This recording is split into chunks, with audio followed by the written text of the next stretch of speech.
And the question now is to you, Mr. Gillum. The question is for you, did you know when you took that ticket from your brother in the lobby of the Richard Rogers Theater on 46th there in Manhattan, that an undercover agent posing as a developer had paid for the ticket and was gifting it to you? Yeah, I know this has been a great theme of news today, and so I want to set it straight, especially for the benefit of my opponent. One, I did go and see Hamilton. I was aware that Adam Corey and Mike Miller arranged so that we could go and see the show. I arrived at the theater and received my ticket from my brother. But let me tell you, I'm running for governor. In the state of Florida, we got a lot of issues. In fact, we got 99 issues, and Hamilton ain't one of them. I get that. I absolutely love that answer by Andrew Gillum in the gubernatorial debate right before the election against Ron DeSantis. Had this unwarranted investigation not been leaked right before the election, he would be our governor. Our whole state, our whole country may be in a different place. Unfortunately, the FBI brought this case, this unwarranted case against an innocent Andrew Gillum, and we're going to be talking about it with my trial partner, my law partner, the amazing Margot Moss, in this season finale episode. My name is David Oscar Markus. Welcome back to For the Defense. This is one of my favorite episodes as I have my partner Margot on. She is a truly amazing lawyer, truly amazing trial lawyer, one of the most dedicated criminal defense lawyers, defenders that I know. And I'm so honored to have her on the show to talk about the case. I truly believe, and you'll hear us discuss it, how she won the case in her opening statement here for Andrew Gillum. Andrew was innocent, and she brought that out in her opening and won the case.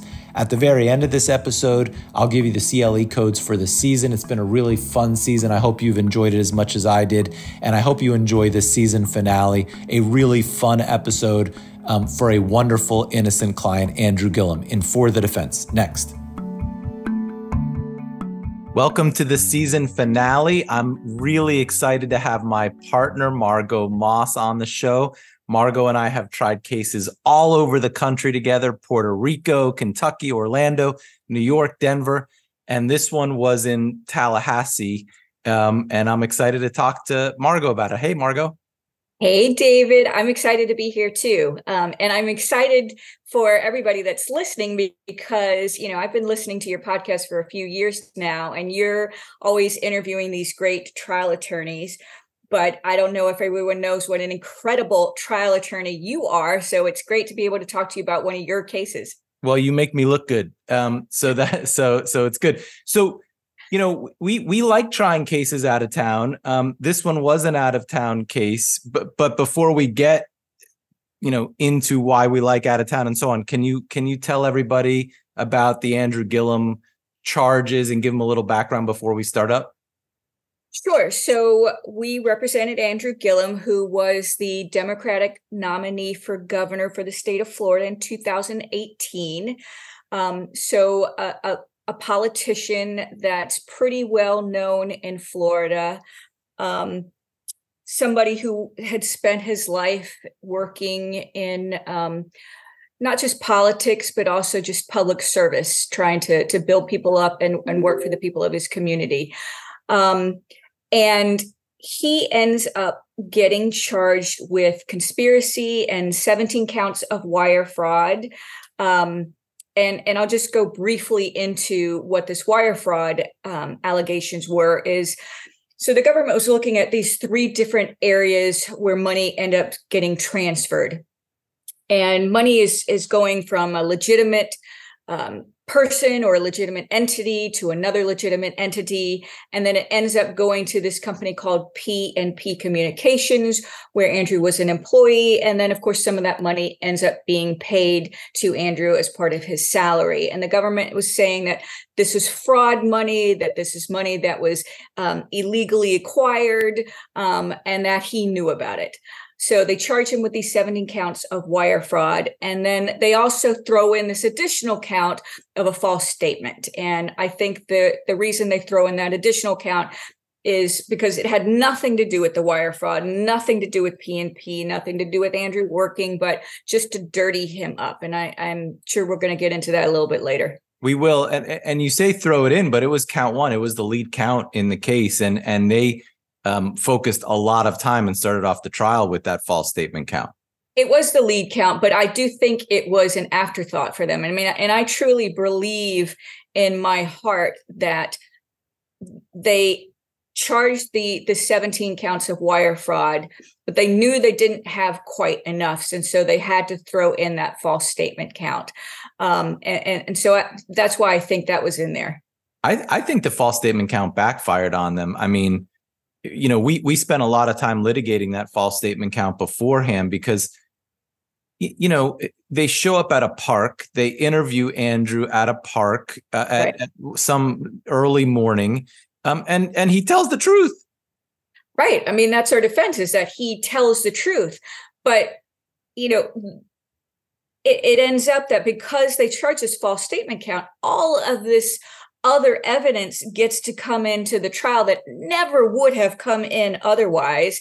And, it ends up that particular count, just one count, the evidence for that count ends up taking up over half of the trial. I mean, it was outrageous. And the things that came in because of that false statement count, I think were just absurd. Yeah, honestly. We'll definitely talk about that. But I have to say, in a lot of these cases involving politicians and they charge these false statement counts, and there's been a lot of litigation on it. We were butting heads with the judge a lot on this false statement count, both pre-trial and during the trial. In these out-of-town cases, we typically get along with the judges.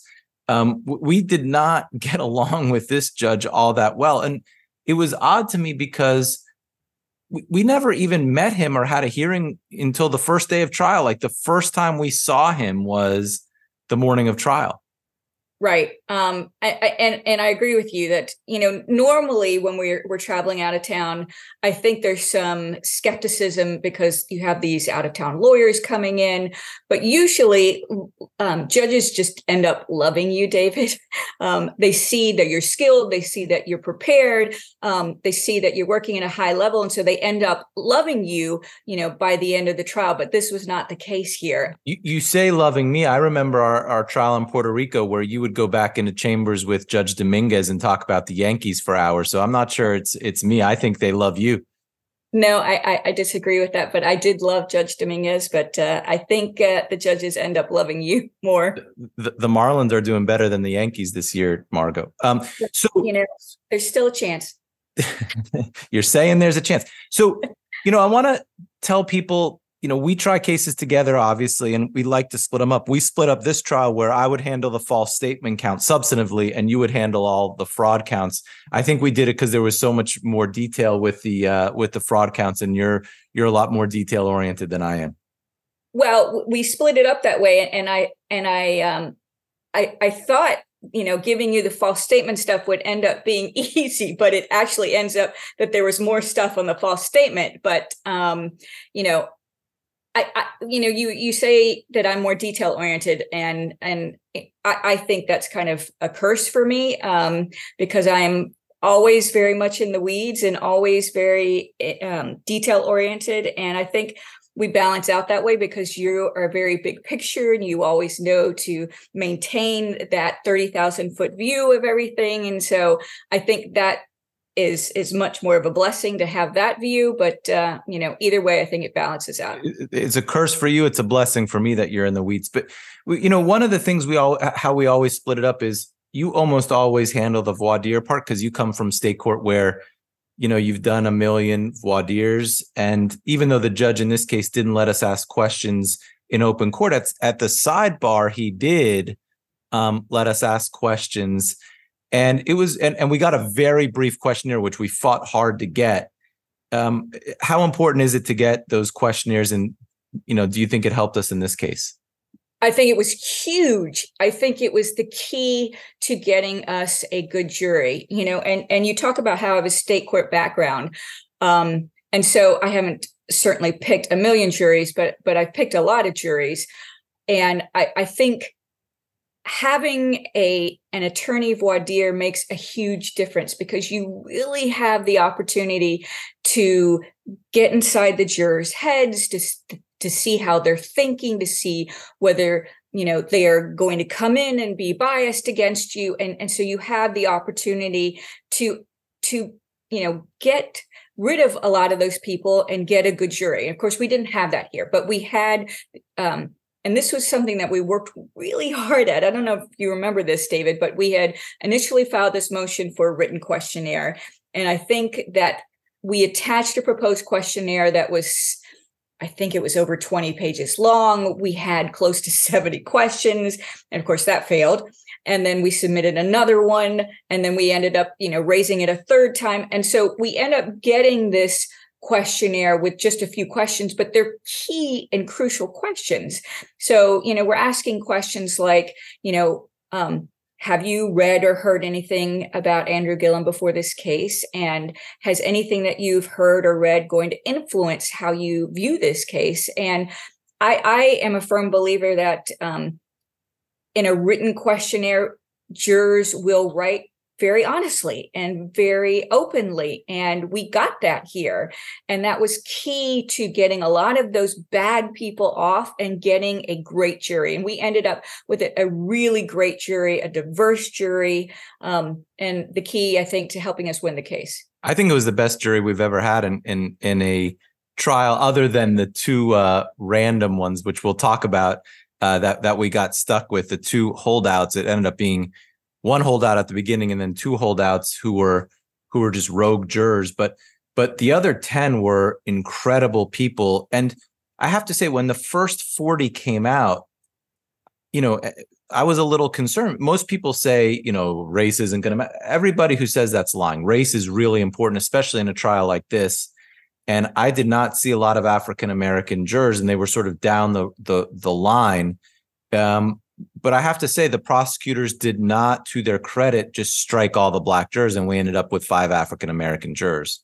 We did. We ended up with a very racially diverse, also politically diverse, though, jury, and gender diverse. I mean, we had, I don't remember what the split was, but we had, men and women. And I think that whole diversity played for us, except for those two outliers. One of the things we love to do is do tons of social media research on the jurors, and the judge would not let us look at the social media of the jurors while we were picking, which I thought was crazy. And I thought we were going to be able to appeal that and it would be a good issue. But how crazy is that? To me, it's crazy. I mean, that's kind of standard now, right? If you have the resources, you try to do that when you're picking the jury, because we know from past trials that you find these kind of nuggets in social media, or you find jurors who have been posting on social media even during the voir dire. And so I thought it was crazy. And I think, unbeknownst to both of us, there is this local rule in the Middle District that says you can't do it. So I think that's wrong. But yeah, it was crazy. And, it turns out that one of the holdouts against us had on her Facebook page, which we would have found out had we been allowed to look, "Trump is still my president," which was, think whatever you think about Trump, that's not the juror we would have wanted for Andrew Gillum's case. And it was a wild thing to have on her Facebook page. And we didn't know about it until the jury was deliberating. Right. True. Wild. We definitely want to know that. So one of the things that we did, and this was a little controversial at the time, is we sat a juror who knew Andrew Gillum, who worked in the same building as Andrew Gillum. He was like the head of the maintenance, I think, or something like that. And we ended up sitting him. And another juror came to us. Was it on day 1 or day 2, saying that this juror was talking about Andrew? I don't remember if it was day 1 or day 2, but it was definitely very early on. And so we were kind of concerned about this particular jury, but that particular juror, but they had worked in the Capitol building, or in the mayor's office in Tallahassee. And Andrew had been this kind of mayor that and this is kind of typical of who he is. He's just this kind soul who is nice to everybody. And so even to the maintenance people, even to, the staff, he was just always a kind person.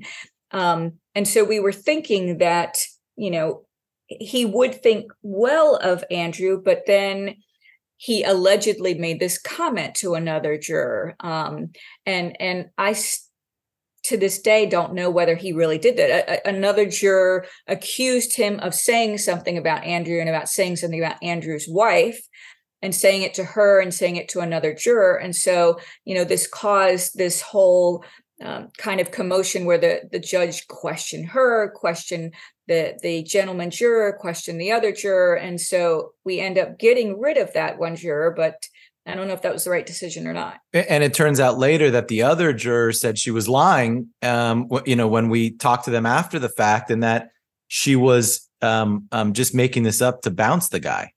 I know, but how do you know that at the time? Like, what were you thinking at that time, David? No, I was, to me, it was a no-brainer. We get rid of that juror because I didn't think another juror would make something up like that. It was crazy. So to me at the time, it was a no-brainer, but it turns out that the juror who made the accusation was crazy. And according to the other jurors, just made stuff up.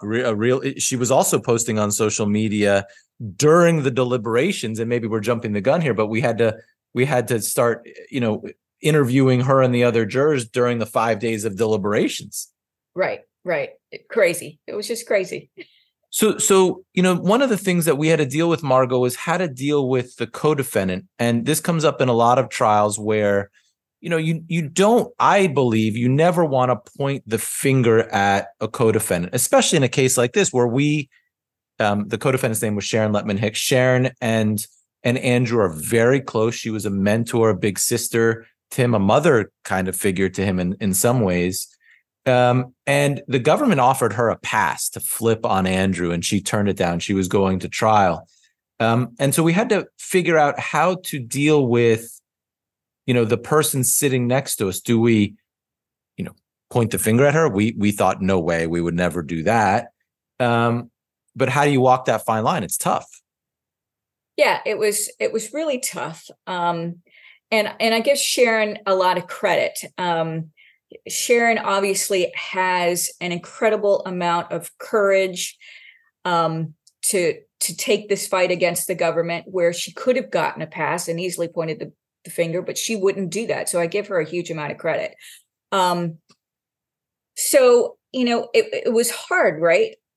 Because there were, if we look at it objectively, there were more bad facts against Sharon. So we easily could have pointed the finger, but we didn't want to do that. We didn't think that she was guilty either. And so, I think in the end, what we did was we just focused on Andrew. We just said that Andrew didn't know where all this money was coming from. Andrew didn't know the source of the money. And so, the government saying it was fraud and it was fraudulently obtained. And, I think what we said is, you're going to hear from Sharon's lawyers about that. But what we have to say is that Andrew didn't know. And, we didn't want things to go badly for her. That, I think would have in the end turned out badly for Andrew. But, and we wanted to say that she was just as honest and trustworthy as Andrew was.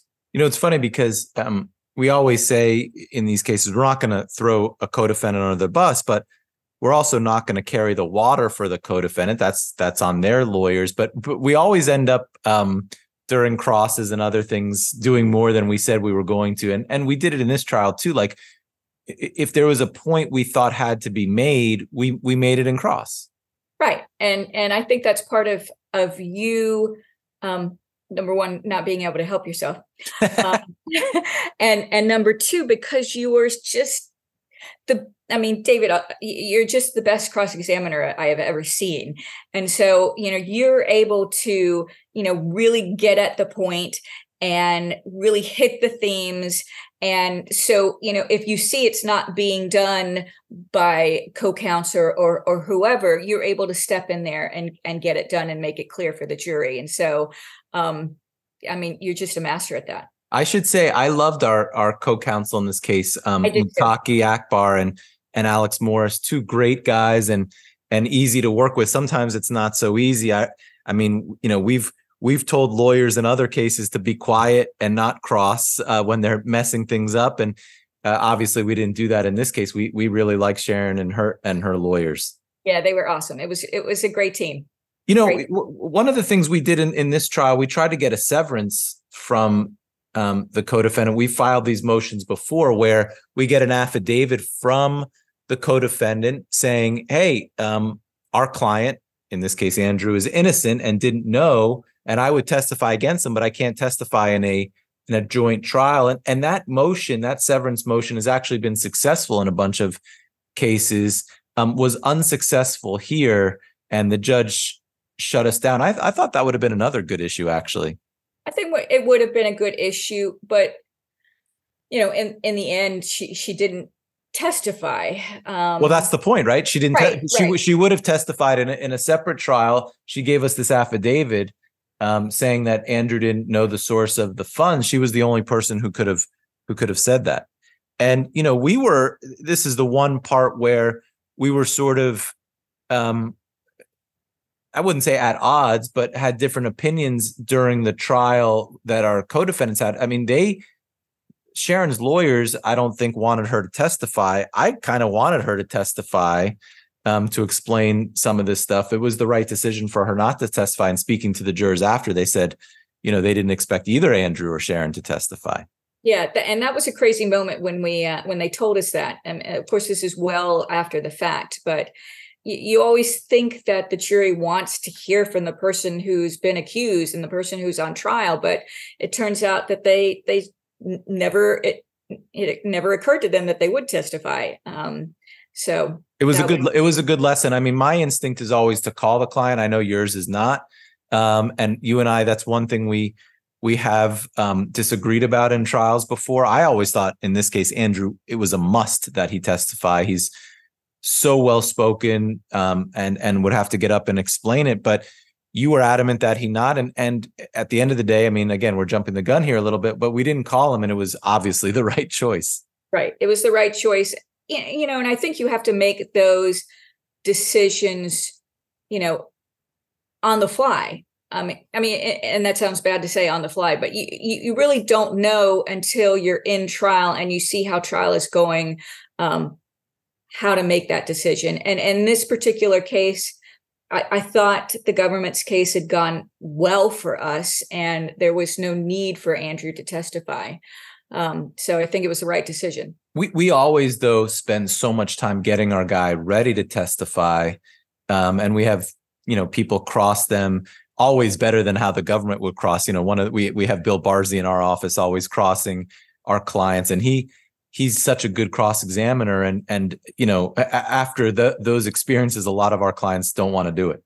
Yeah, no, Bill is able to destroy any individual, whether they're innocent or guilty. So it's great to have Bill there. One of the things that we always do also is we like to have the courtroom filled with our clients' family and friends.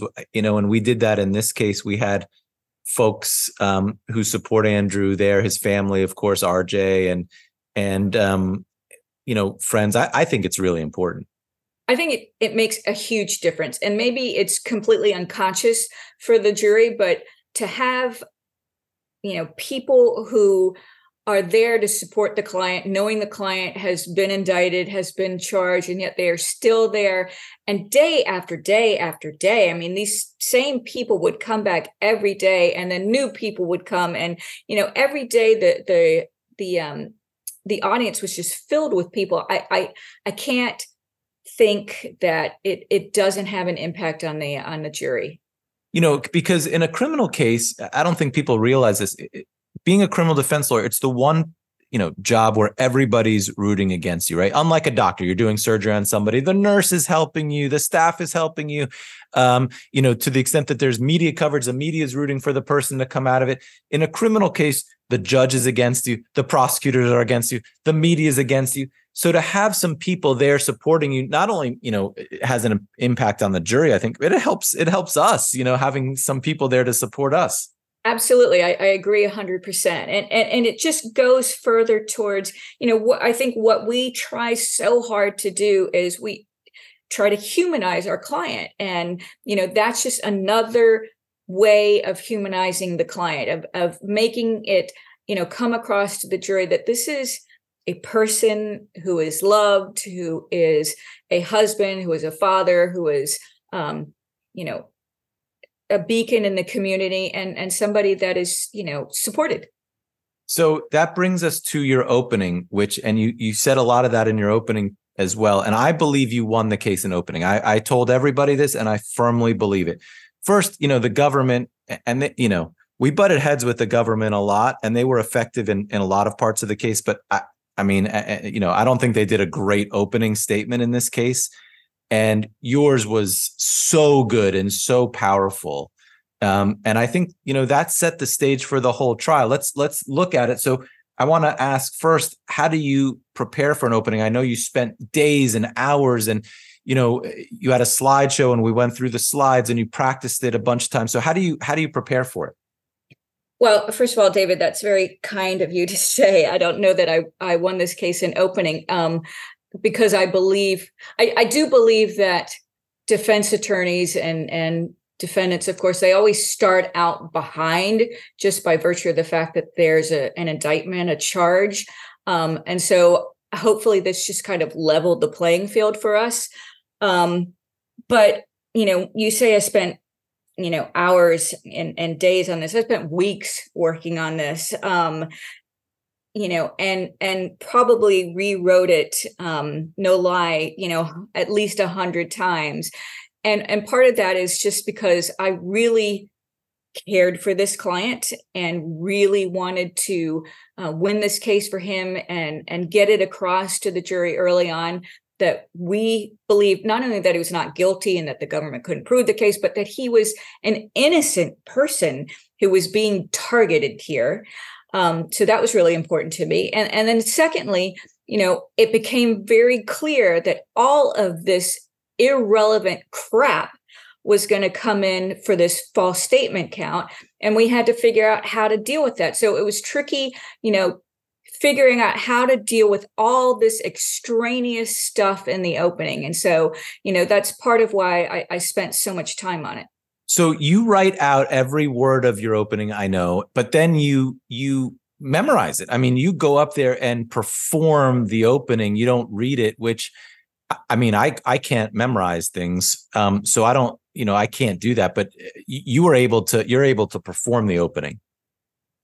Well, the reason I do that is because I don't have your abilities, David. So I don't have the confidence to go up there and just speak and have a general outline. And, what I do is, sometimes I do write out word for word, but when I go up there, I just have a very, very basic outline. And I have memorized a lot of that and practiced a lot of that. But that is just so that when I'm up there, I can just deliver a story and it's, and just present an emotion for the client. And I remember for this particular opening, pretty early on in the opening, that I started to break down, and I was like, oh shit. And when I say break down, my voice started to crack and I was getting emotional, and I was like, gosh, I cannot do this. I cannot do this. And luckily I was able to get past that because I had another 30 minutes to go after that. But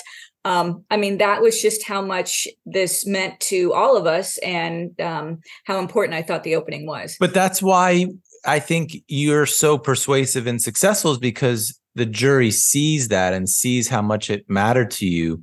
You used a slideshow or a PowerPoint in your opening. That's something we're doing a lot more of.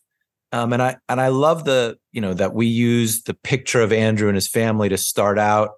Some people don't like that we do that. But we always do. Yeah, again, this is our way of humanizing our client. And we had such a wonderful person to represent in this case. And we wanted to convey that to the jury, what a wonderful human being he was. And so this is our way of doing. And, of course, judges don't like that. Of course, the government doesn't like that because they don't want them to see a human being. But that's our job. That's what we need to do. And your theme, you started out, this is what happens when you place a target on somebody's back. I love that theme.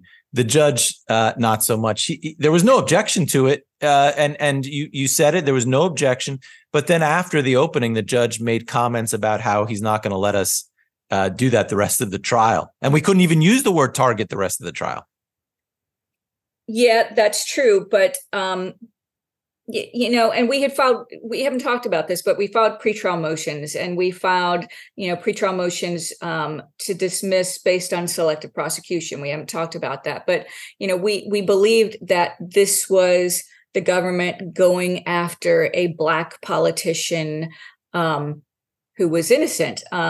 And we knew we couldn't say that in the opening, that the judge would jump up and down about that. But we wanted a way to convey that thought.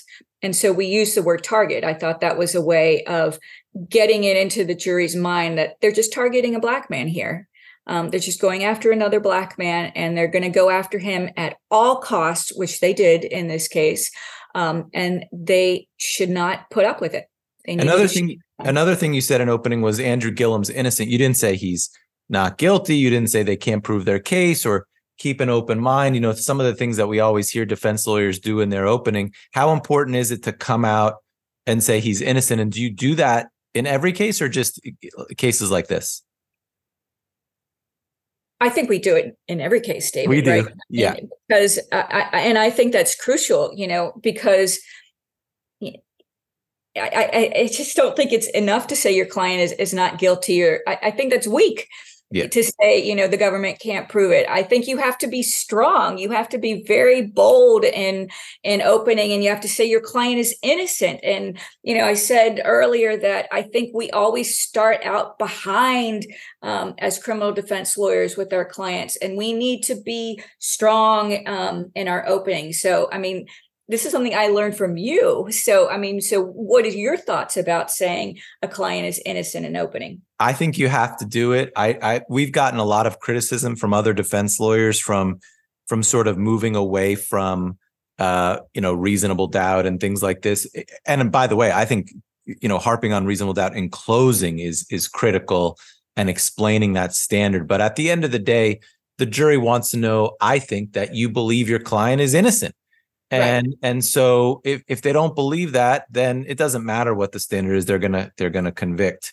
In my opinion, the other part of I could spend the whole hour on your opening, but I loved how you sort of described Andrew as a nerdy little kid watching Maxine Waters on C-SPAN, right?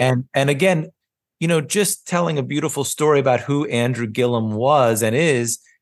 No objection. Got through it, but then the judge afterwards, who just, I guess, did not like us and what we were doing, just said there's going to be no more of that. You're not going to talk about Maxine Waters and poor little Black kid, and just was on us the whole case. Yeah, I think the judge absolutely hated all of that stuff about Andrew and hated my whole opening and hated me. But, again, I think it was crucial to convey who Andrew is. And that, I think that was such a beautiful picture, because that is who Andrew was, right? Andrew was a nerdy little kid who would, watch C-SPAN and watch, Maxine Waters, his hero. And then he grows up to be, somebody who's trying to emulate her and be this good politician and be this public servant. In a lot of ways, this case makes me so angry, because had they not put a target on his back, he would have been the governor of Florida, and our country might be in a different place. It's still, thinking about it makes my blood boil. It's so outrageous and disappointing, and we would definitely be in a much better place if Andrew had become governor. There are cases where we have unlimited funds, Margot, where we can hire graphic designers and jury consultants and hot seat operators. And I never knew that term until we had enough funds, but somebody to, run the evidence from the table. We didn't have that in this case. We had very, very tight budget and limited funds. So we made all the PowerPoints. We did the jury consulting on our own. We did focus groups in our office with the secretaries. I was the one putting the evidence up on the screen and running your PowerPoint during. You were our hot seat operator. I was the hot seat operator in the case. It reminded me a little of our public defender days, which, you got to do everything on your own. Yeah. But this was a great lesson for us, I think, to learn that you could do a lengthy, complicated trial on a shoestring budget, and I think it almost ended up being better that way.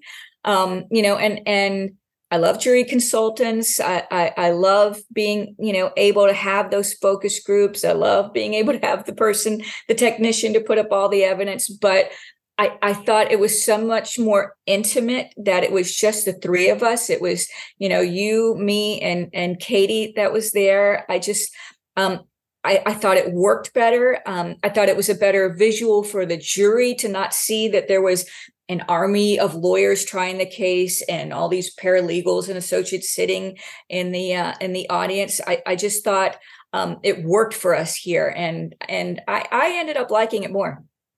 Yeah, and I also thought the visual of 4 white men at the government's table, and then our table and the rest of the courtroom.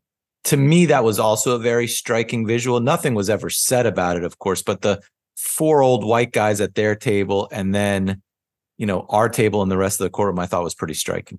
Right. And so I think what you're referring to is we had women on our side and we had an African-American on our side. And so it wasn't just all, and of course we had 2 African-American clients on our side. So it wasn't just all of the good old boys.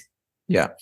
So let's talk about the crosses in the trial. And so, it was, again, the judge precluded us from bringing out tons of stuff that we wanted to bring out. The first thing, there was an undercover investigation in this case for 2 years into Tallahassee politics, which is wild to me. They sent in 2 trained FBI operatives to go undercover and try to ensnare politicians, and they got a lot of them.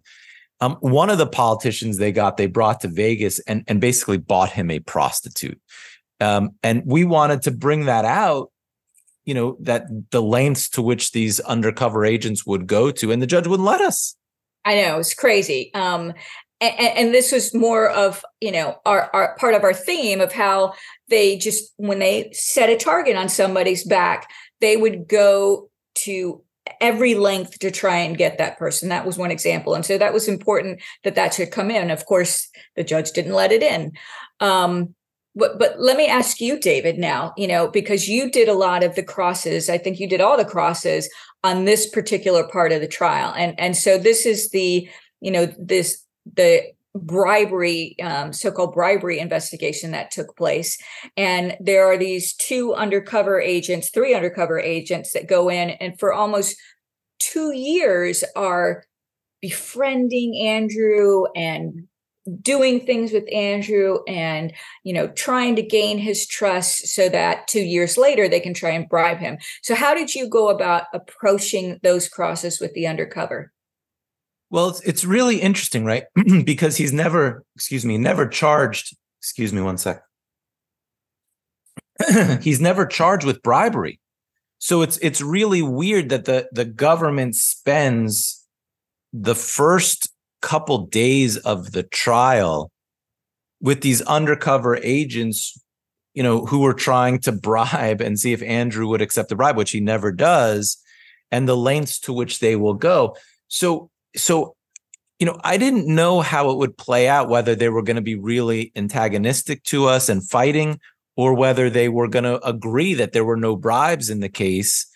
But it became pretty clear early on that these undercover agents had no axe to grind against Andrew and were pretty honest, surprisingly. So when we were able to figure out early on in the cross that, look, they're not here to hurt Andrew and they were going to give us what we wanted, I was able to ask, questions like, that's how we want politicians to act. And they gave it to us. And so we kept, the cross, I think, really shifted from this is going to be a big fight for half a day to, hey, this is kumbaya. Andrew did what he was supposed to do. Absolutely. And so this ends up becoming like this secondary theme for us, right? And we get it from the mouths of the government witnesses, from the government FBI agents, these undercover agents. And I thought this was just pure beauty on your part that you were able to bring out the secondary theme. And I would like for you to talk about this, because once you get this nugget of gold where an undercover agent says to you, that's how we want our politicians to act, you use it and get them to say it, over and over and over again. So can you talk about that? Well, I will say that at the beginning of the crosses, I did not think it would go like this. So I had a whole different cross prepared with where it was going to be a fight, where I was going to have to, try to impeach them with the transcripts and so on. It turned into a different kind of cross where we were agreeing on how Andrew was and using the transcript as, so here's another example of how politicians should act. And here's another example of why you had to shut down the bribery investigation. And so, the government then said, well, I don't understand why they're doing this. He's not charged with bribery. Why are they bringing out over and over again that he didn't do bribery? Well, they called these witnesses. And so, we embraced it. And this is something you and I talk about all the time, which is this was embracing, good facts, obviously, but embracing the bad facts. Right. The bad facts in this case were, Markus Gillum, Andrew's brother, said bad things on tape. Other people said bad things on tape. And so we just embraced it. Those people were not telling the truth. Who was telling the truth? Andrew Gillum. That's who they went to. And so, you embrace sort of the bad facts by showing that Andrew didn't do it. And it just turned into, I thought, like you say, our secondary theme in the case. And it turned into, I think, part of why we won that false statement count. And it ended up being such a huge contrast to the lead FBI agent, who ended up being the lead FBI agent. You have these undercovers who, when they testified, they clearly had no axe to grind. As you said, they came across very honestly, and they told you this is how we want our politicians to act, and then contrast that with the lead agent. Tell us about the lead agent and your approach to him and how he testified. So this guy Windersponder, or whatever his name is. Spahn. What's that? Wiederspahn. Wiedersponder. He to me, in a lot of ways, won us count one. Here's a guy who, spent 30 years as an FBI agent, and unlike the undercover agents, had an axe to grind and showed what a target on somebody's back looked like. Even though the first two witnesses, the undercover agents, said, this is how we want politicians to act. Andrew did not take a bribe. That's why we didn't charge him. That's why we shut down the bribery investigation. This guy got on the stand and said, I still believe that Andrew took a bribe. And so at that point, he and I were just battling it out. And again, I wasn't really expecting him to say that after the first two witnesses, but he and I went at it. And I remember at the break, I go back to Andrew and you, and I was upset. My face was red. I was fighting with this FBI agent. If you just read the transcript, it doesn't look like I'm scoring any points. It looks like we're just fighting. But Andrew said something very, I thought, intuitive, which was, keep doing what you're doing. He's showing who he is, and the jury sees it. Right. And so, and in fact, I think the judge realized it too, because then the judge told the prosecutor, like, what are you doing? Instructed the agent to stop saying that he believed that Andrew was taking a bribe. This is, I think, the only trial that I've had where they call that agent at the beginning of the trial, and then they call him at the end of the trial. So they call him again, and he's kind of a different witness at the end of the trial. I think they realized that that was a mistake. How he behaved was a mistake.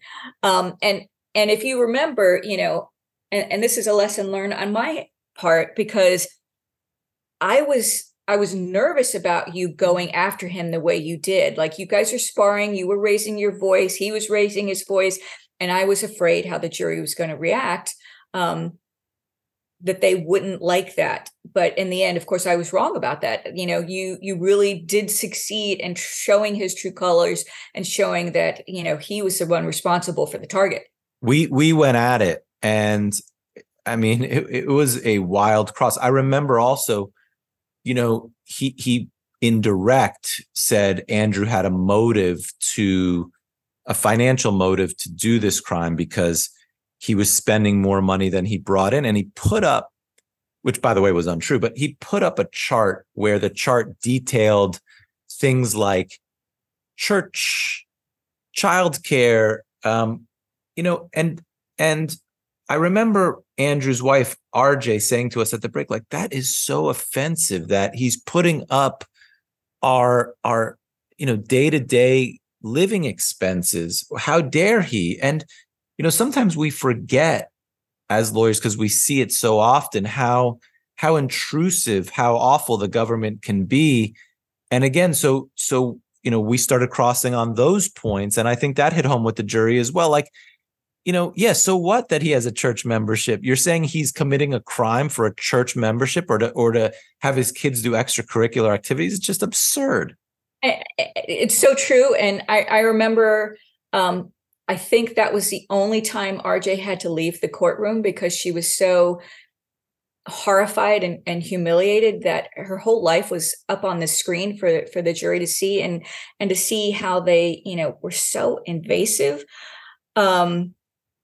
So yeah, I think it again went to show the lengths that they would go to. But going back to embracing the bad facts, and again, I've been your Padawan for a long time, David. So this is something that I learned from you, that you have to embrace the bad facts. And there wasn't necessarily anything bad about these financial records, but it was just a way of showing that the government looked at everything that had to do with Andrew Gillum. They looked at every bank statement. They looked at every email, every phone record. They looked at his retirement accounts. They looked at his travel records. When he went to Disney, took his children to Disney, they looked to see who paid for it.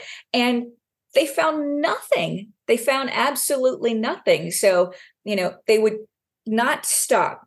After looking at all this, they just kept going. That's when they did the bribery investigation. That's when they did the surprise interview, when the supposed false statement happened. That's, this was just more and more of the government targeting and going at him at all costs. Well, everything, that we do, we steal from other people. So embracing the bad facts. I learned that from David Gerger in a trial that I did with him, where there was a video of our client. And David said, thank goodness there's that video. Right. Because imagine what the government would say if there wasn't. And so, I always think, whatever documents, whatever the government's harping on, you have to embrace, you have to put back on the screen and talk about it. And so we did that in this case. We put the charts back on when the FBI agent, who was so proud of, tape recording Andrew's statement at the park, we went line by line through that statement with the FBI agent when he got back on the stand and showed that Andrew was telling the truth. So I think you have to embrace what the government thinks are bad facts and flip them into good facts.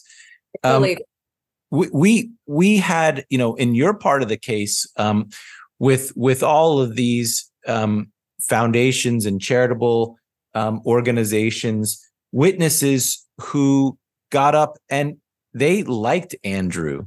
And so your crosses of them, I thought, were really good. And one thing I want to raise is that, the defense lawyers for some of these witnesses were very helpful to us. They acted actually like real defense lawyers and told us, hey, here's what our client is going to say on the stand. Here's things you can ask to get out some good facts for you. I always wonder why some of these lawyers won't speak to us, which drives me bananas.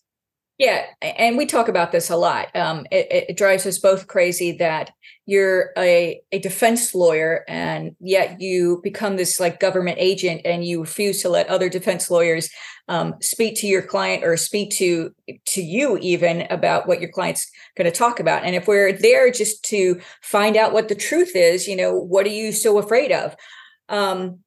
But it did turn out in this case that some defense lawyers let us speak to their clients, although I'll say that that happened mainly after the openings. And I think they saw our opening and saw where we were going and saw that the case was bullshit. And so then they did let us speak to their clients. And it makes a difference to know, this is what the client can say, and this is what you can cross on. And I don't understand why more lawyers don't let that happen. One of the things that we like to do, and we did it, I thought, really well in this case, was try to bring out character evidence or good facts about our client through the government witnesses. And one of the government witnesses who was called, I think, on cross, said he would trust Andrew with his kid. I mean, it was wonderful. Well, so this was, another incredible thing that came from your head, and totally unplanned before trial, right? Because before trial, we get these 302s where the government interviews all of these witnesses, and it's so clear they're trying to taint them. They're trying to bias them. They're trying to turn them against Andrew by saying, and look how Andrew did this. And don't you agree that this is fraud? And don't you agree that, he was trying to steal from you? And they try to turn these witnesses. So, we were nervous that these people who had been friends of Andrew would now be against Andrew. But we could kind of see the way they ended up testifying that they hadn't been turned completely. And so I think the first time this happens, was during one of my witnesses, and on direct, as the government's going through their direct with them, I think you pass me a note and you say, hey, ask him this. And so I do end up asking him about, don't you believe that Andrew is an honest person and that he has a reputation for honesty and he has a reputation for being a law-abiding individual? And the witness ended up saying yes to those things. And I think after we were successful with that witness, we ended up asking 5 other witnesses. And here, I think the jury hears government witnesses saying that Andrew's a good guy, honest guy, law-abiding guy, I think had a big impact in this case. So I think that went well. We violated one of Irving Younger's old rules, which is never ask a witness a question you don't know the answer to. But I think you have to, right? Otherwise, you're never going to be able to win these criminal cases if you don't take some risks and are willing to. They have to be calculated risks. I mean, right. we believed that the witness would give us what we wanted, but we didn't know. I mean, they were huge risk. I mean, imagine if they had said, no, I think he's a criminal, or no, he's not an honest guy. And we didn't ask every witness that, right? We took that, we did those calculations in our head, but we got enough of the government witnesses to say that, yes, he is an honest, law-abiding individual. So the risk played out here. If they had given bad answers, I would have said it was all your idea, and I would have blamed you. So. A couple other interesting things before we get to the jury going out. The judge really cut us off on lots of things that I thought were important. We talked about the prostitution that the agents paid for one of the other politicians. I mean, in this case, the judge let in a complete ethics investigation into Andrew Gillum. Totally irrelevant, unduly prejudicial, hearsay. There's so many reasons to keep it out. The judge lets this report in. And then we find out that the person who authored the report tweeted crazy racist tweets after he issues the report and Andrew settles the ethics case. A picture of a monkey where he says another Democrat had to resign or something like this. And we wanted to we said to the judge, if you're going to let in the ethics report, we should get to impeach the author through these tweets. And the judge wouldn't let us. It's still, you can tell, makes me upset. You almost had to bail me out a couple of times with this particular judge, because he did get upset. He even got upset with you, which I've never seen before. Yeah, no, that happens quite often. But yeah, he got upset with all of us. And David, I'd like you to talk about, one of the things is he would anticipate what we were doing, right? And so before closing, he shuts you down on a lot of things. Like he tells you, you can't argue this, you can't argue this, you can't, you can't say this. And so can you talk about that and how you approach the closing, knowing that you were going to be limited by the judge, that you would get screamed at if you said certain things? Yeah, I had never really had this before, where a judge gave me rules about what I was allowed to say and not say before closing. One of the things he really harped on is that we couldn't use the word target anymore after your opening. We couldn't even suggest there was race involved. I thought we had a clever way around that during crosses of the age, and some of them we'd say, so you would agree that it would be wrong to use race to go after a politician. And the agents, of course, would say yes. And the judge, blew his top on that, saying that we were, by asking it in the negative, suggesting it. So, I think you have to be clever with you have to abide by the judge's rulings, of course, but you have to also defend your client. And so, it's a very tight rope to walk. And I think we walked it here. The government did not object during the closing. They didn't think we were stepping over it. The judge certainly did a number of times. I could see his smoke coming out of his ears. But of course you have to abide by the judge's rulings. You can't violate them, but you have to argue it in a way that you're doing your client a service and also not crossing the line.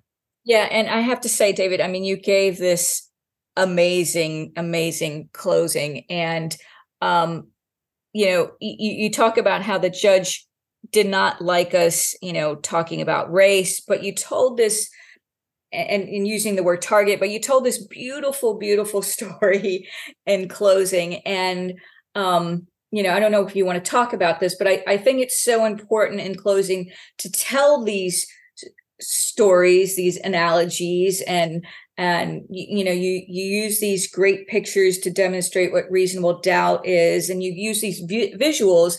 And I'm wondering if you could just talk about the importance of that for your closings, because you do it so well. Well, thanks. I stole all that stuff too, either from Milton Hirsch, who's the best storyteller I know, my former partner, now a judge. He is an incredible storyteller, and I stole a bunch of stories from him.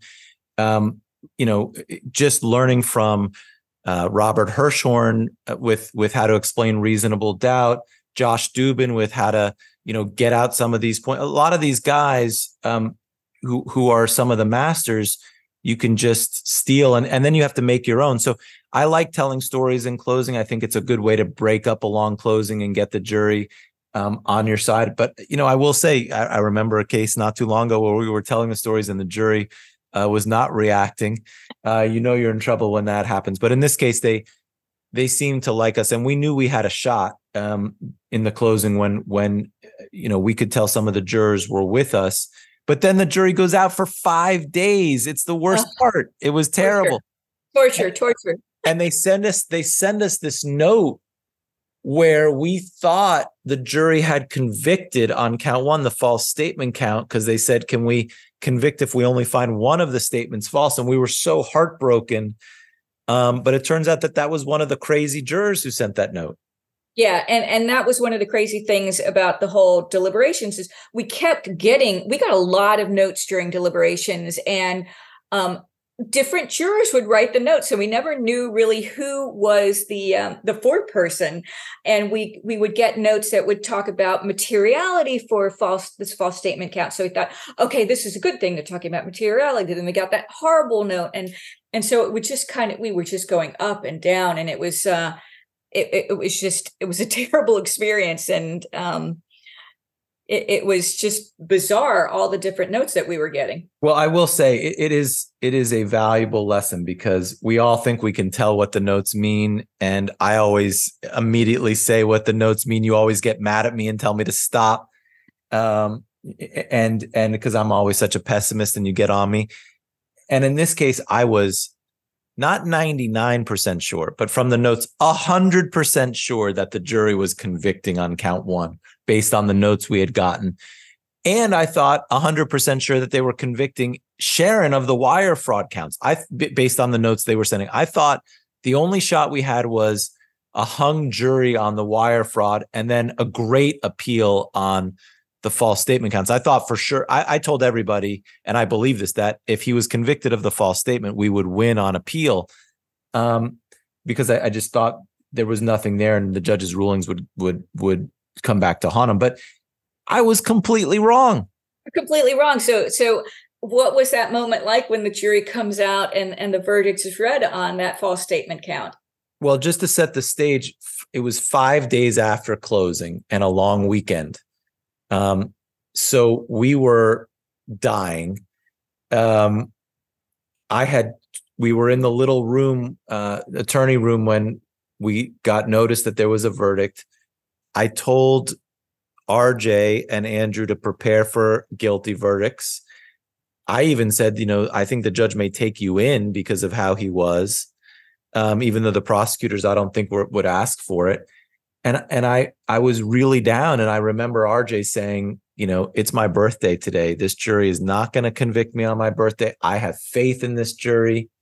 Right. And I sort of like patted her on the back, like, that's so nice and sweet. And we walked into that courtroom and they acquitted. And I mean, there's no feeling like it. I mean, especially in this case where we believed our client was innocent and we believed in Andrew and the whole family.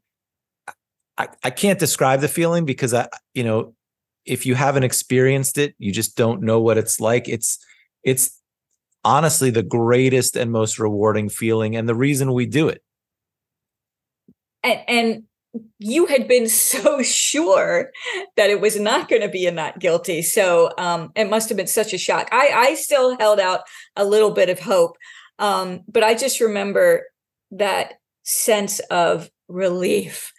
And Andrew, just tears started pouring out of his eyes, which of course makes me start to cry, and Katie is crying, and I know RJ is crying, and just this incredible sense of, thank goodness and relief, and, the right thing happened. So, during the deliberations, there were crazy notes as well. We found out one of the jurors was posting selfies on LinkedIn and asking God to give her strength to come to a verdict.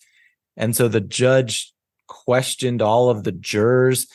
It turned out that juror that we were talking about at the beginning, the one who said Trump is still my president, said from day one she would not deliberate unless everybody said he was guilty.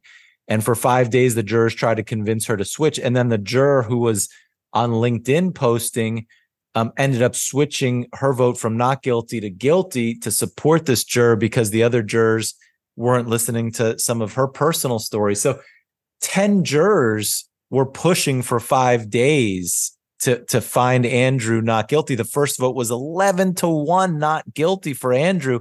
Right. And then the prosecutors, without knowing anything, tell the judge that they're going to retry him after the hung verdicts on the fraud counts. And we speak to the jurors afterwards, and they tell us there's no way he should be retried. He was innocent. They were upset that 10 jurors were upset that he was going to have to face this again. They had no idea. And so they end up writing a letter to the judge and to the prosecutors urging them to drop it. And I have to say, the prosecutors did the right thing and dropped it, which after they said they were going to retry him, I was a little surprised about.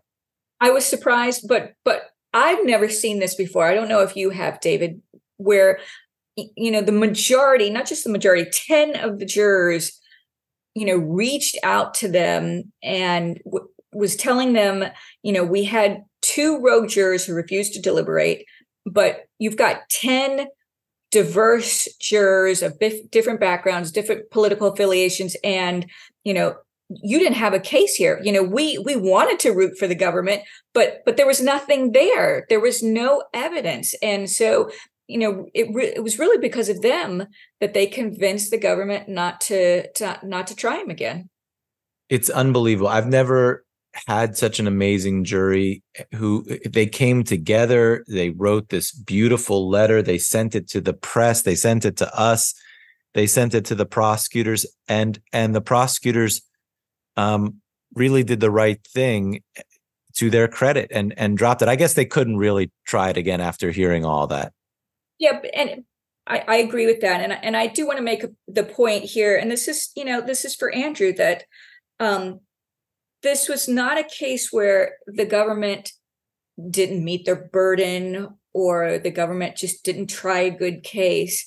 This is a case where Andrew was innocent and there was no evidence that was ever going to prove his guilt. And so this was not Andrew beating the system. This was the jury, or 10 jurors getting it right. And finding that Andrew was an innocent person and that he had been wrongly charged and he had been targeted. And so this was not a technicality. This was an innocent person. Well, it's interesting you say that, because I think it still bothers Andrew, rightfully so, when people say, so glad you beat it, or, things like this, where, even just people don't realize getting charged stigmatizes you for the rest of your life. Right. Even if you're innocent, and we know the government charges innocent people. We know innocent people plead guilty. We know innocent people are convicted at trial. And so even though Andrew was innocent, he has this stigma that he shouldn't have.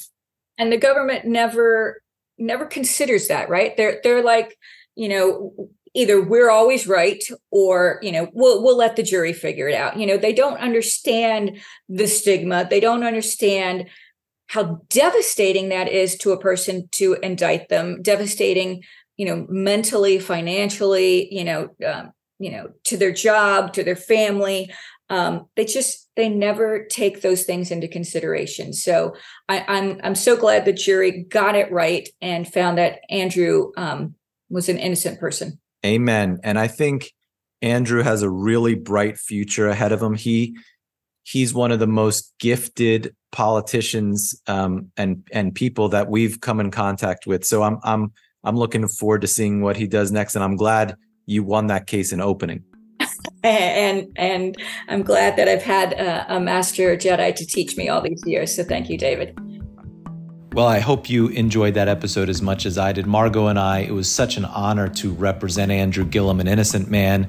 And I hope this case restarts his political career. We need him in politics. I also want to thank you all for listening this season number 5. We had 9 great episodes. I want to thank Milton Hirsch, Todd Blanche, Jerry Lefcourt, Lisa Wayne, Matt Menschel, John Lauro, Barry Scheck, Craig Albee, and Margot Moss for being my guests. I also want to thank Alfred Spellman from Rack and Turf for producing the show, and Cliff Bumgardner for recording it and doing all the sound. Really appreciate the two of them. And of course, the CLE code for this season is 230714-5N. Again, it's 230714-5N. You get 9.5 credits for general, 2.5 ethics credits, and 1 tech credit. Finally, I want to thank all of you for listening. I do this because I love it. I don't get a penny from it. I spend a ton of time on it, but I love doing it. All that I really ask of you all is to spread the word. I need for you all to leave reviews, to like it and subscribe. That's the only way the algorithms pick it up. And I want to spread the good word about criminal defense lawyering, trials, and so on. It's my passion, and I hope you enjoy it as much as I do. So all that I ask is that you spread the word and do all those things to help the algorithms and leave a review. So I have a bunch of bonus episodes already lined up. Also preparing for season 6. I am getting ready for it. So For the Defense is going to keep going. This was season 5. Thank you guys so much for listening.